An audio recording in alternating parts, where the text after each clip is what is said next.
Situado em Santiria da Azóia, o Castelo de Pires Coxe foi paço de morada desde o século XIV.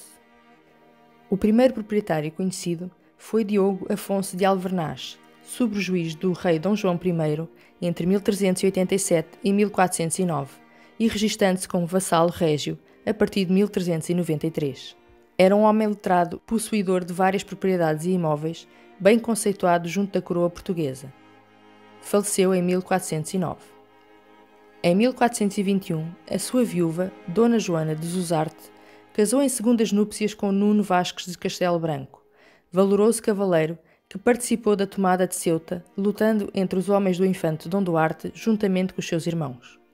Esta participação valeu-lhe a honra de ser armado cavaleiro pelas mãos de Dom Duarte, tornando-se vedor da fazenda do infante e mais tarde da fazenda do rei, bem como membro do Conselho do Rei. Por via do casamento, tomou posse de todos os bens que Dona Joana recebera por morte do marido, incluindo o paço de Pires Coxe. O paço possuía ainda a casa da adega e das mós, que estavam juntas numa época em que os terrenos eram dedicados ao cultivo do trigo e à produção de azeite e vinho. Pela proximidade a Lisboa, Nuno Vasques de Castelo Branco adotou o paço de Pires Coxe como sua morada, dotando de condições de maior conforto e solidez, e instituiu, em 1442, o Morgadio de Castelo Branco o Novo. Para assinalar o início da nova linhagem, mandou executar uma pedra de armas que estava colocada sobre a entrada na Torre Nascente e que atualmente se encontra em reserva no Museu Nacional de Arte Antiga. A partir do segundo quartel do século XVII, o morgado perdeu relevância, deixando inclusivamente de ser habitado pela família, mantendo-se, no entanto, na sua posse. Em 1884, foi vendida a uma plebeia, Maria Amélia da Assunção Carvalho, pela quantia de 510 escudos. O edifício e a quinta passaram então a servir de apoio a atividades agropecuárias. Tratava-se de uma propriedade de grande dimensão, como se depreende da descrição contida no Inventário dos Vínculos dos Condes de Pombeiro e Marqueses de Belas, realizado em 1868. Um castelo em ruínas, algumas arribanas, lagar de azeite, grande extensão de olivedo, terras de semeadura, lesíria, marinha, pastagens. As torres, coroadas de ameias, tiveram como objetivo o aparato e o reforço do estatuto dos seus proprietários, afirmando o seu poder, antiguidade de linhagem e riqueza. Na fachada norte, destaca-se uma chaminé cônica, num alinhamento diferente dos restantes elementos.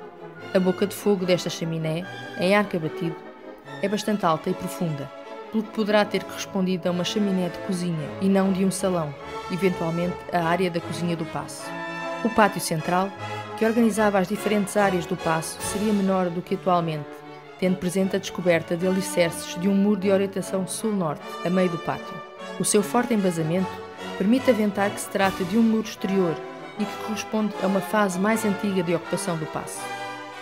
Na ala sul, junto ao torreão de sudoeste, dois pilares em pedra dispostos na vertical revelam parte da estrutura de um lagar de vinho. Mas na quinta terão existido igualmente lagares de azeite, comprovados pela documentação da época e pelos elementos dispersos e em tempo recolhidos no interior do paço. No interior da torre central sobreviveu um teto em estuque, com elementos decorativos em oval e losangos, comuns a um período que abrange a segunda metade do século XVI à primeira metade do século seguinte, aplicados a variados suportes como orivesaria ou ainda estruturas hidráulicas, como é o caso dos elementos decorativos do aqueduto da Quinta de Valflores, construído na segunda metade do século XVI. Na proximidade do paço, e do qual ainda hoje se pode observar parte do edificado, localiza-se o convento da Nossa Senhora da Conceição, da província franciscana de Santa Maria da Arrábida, patronato dos senhores de Castelo Branco. No final do século XV, Dom Pedro de Castelo Branco comprou a capela da ermida de Nossa Senhora da Conceição para seu jazigo e de seus descendentes, por ter junto dela o castelo e morgado, cabeça de sua casa e apelido. No canto sudoeste surge uma estrutura abaluarta, construída possivelmente por alturas do século XVII, na ótica do prestígio da construção e não como reforço militar. Apesar da sua localização estratégica, sobre o rio Tejo, estaremos perante uma limitação de baluarte, sem funções militares. A partir desta centúria, Não se reconhecem no imóvel mais alterações de fundo, o que coincidirá com a época em que os Castelo Branco se tornaram também senhores de Belas, dando preferência ao Paço de Belas, deixando de habitar Pires Coxe. A designação de castelo induz em erro, uma vez que a sua construção não terá estado associada a funções militares. Poderá explicar-se pela ligação à família Castelo Branco ou, por outro lado, ao coroamento ameado das muralhas. Quanto ao topónimo Pires Coxe, alguns documentos do século XV referem-se a uma figura de nome Perus Coxe, associado a uma aldeia onde se localizava a quinta de Nuno Vasques de Castelo Branco. No início da década de 80, parte do alçado nascente no Torreão Nordeste ruiu, desaparecendo para sempre a última janela de recorte gótico do conjunto. Todo o pano de muralha foi então reconstruído por iniciativa da então Direção-Geral dos Edifícios e Monumentos Nacionais, conforme se apresenta atualmente. Em fevereiro do ano 2000, iniciaram os trabalhos arqueológicos no Castelo Pires Coxe de iniciativa municipal, conforme condição imposta pelo então Instituto Português do Património Arquitetónico para a realização de obras de recuperação do imóvel. O castelo, encarado como ruína, assim se manteve, tendo o projeto de reabilitação da autoria do arquiteto Francisco Silva Dias se limitado a garantir a segurança dos utentes do equipamento ali instalado. No fundo, seguiu-se uma metodologia de intervenção baseada na preservação do existente, sendo o espaço adaptado à sua nova função, dirigida à sociedade, assumindo-se esta como garantia da sua preservação.